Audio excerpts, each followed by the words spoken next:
I remember you mentioned just now the speech that you gave to the players. I remember watching it, and what I also remember very clearly about it was, as soon as you were going to start, Liam Cooper jumped out of his seat. No, I did. Do you know what I did? Started. They've cut that out of the video. I couldn't speak for about 5 minutes. Emotions. Yeah. That was the hardest thing, because I was going into that meeting, I genuinely didn't know what I was going to say, because there was too much going through my head. Obviously, I had made the decision a couple of weeks before that, and I was sort of dreading the day. I had to have the conversation with the manager, who, by the way, was fantastic with me. When he was shocked when I went in to tell him, he was like taken back by it. And yeah, I that day going into the meeting, because these are the guys that I spent every day with. These are the guys I was closest with, and I still had played. Like, I remember sitting on the bike, just pedaling on the bike, and Elon was asking me, like, literally 2-3 weeks before, you know, when do you think you'll be back? And I knew in my head that I was going to make a decision that I was retiring, and I didn't want to say to him.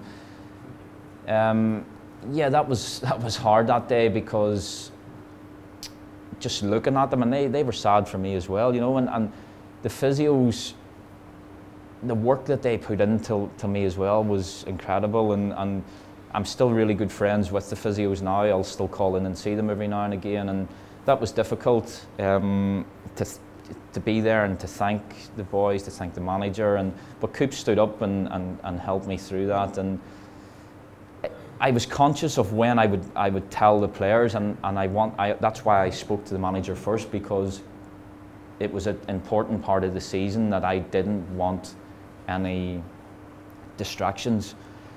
But when I spoke to the manager, and I said to him, I said, listen, if this has to wait till after the season, it can wait. Like, I'm not bothered about getting the fans at Ellen Road. As much as I appreciated it, I wasn't bothered about getting a lap around the pitch, because I could have done that the following season.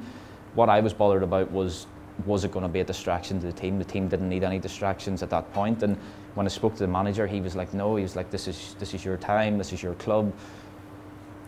When you want to do it, if you want to do it now, you do it now. If you want to do it tomorrow, but because of the way the games were, I was like, look, there was a midweek game, I was like, we'll get that out of the road, and then I'll release it. And I was grateful to him for allowing me to do that, because it felt like a relief whenever I had it out, because I was holding it in the whole time. And you know, fans were asking me in the street, when are you back? And I was getting sick of telling people, oh yeah, another while.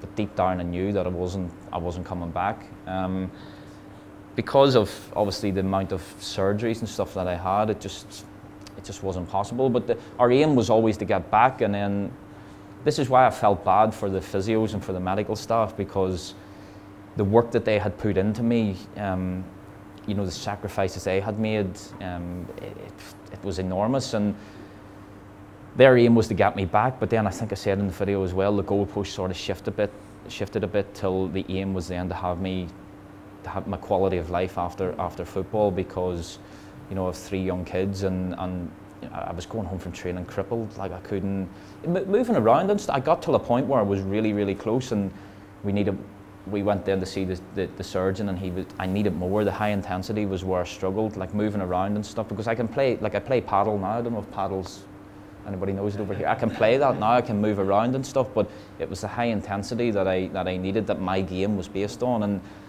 and it just wasn't allowing me to get there. And we gave it one more operation to try the surgeon was reluctant to give it, but I was like, just do it. Knowing I was putting myself at risk, but I wanted to get back. And then after that surgery, I took an infection, and it was like, that was my second infection, so I needed another 2 surgeries to wash the infection. I was in hospital for like a week and a little bit sick, but that was the extreme that I'd went to, and these things happen. So it's unfortunate, but listen, there's people, I kept looking at it and saying there's people worse off than me.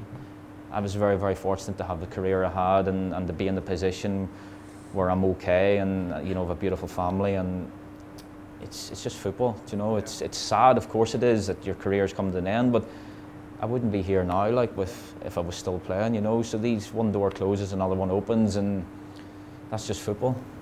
Hey, you brought happiness to millions across the globe. when fans in Malaysia have got to wake up at ungodly hours to watch Leeds United at times, and it's probably even worse in Australia because of the time zone as well, and you brought plenty of happiness to all of them. So in the end, I suppose it was absolutely worth it. I mean, that clip was really beautiful to me, you know, watching Liam Cooper standing right beside you as you deliver the final words to the boys. But now that I know the backstory, that you had a 5-minute period where you're struggling to find the right words, it's even more beautiful.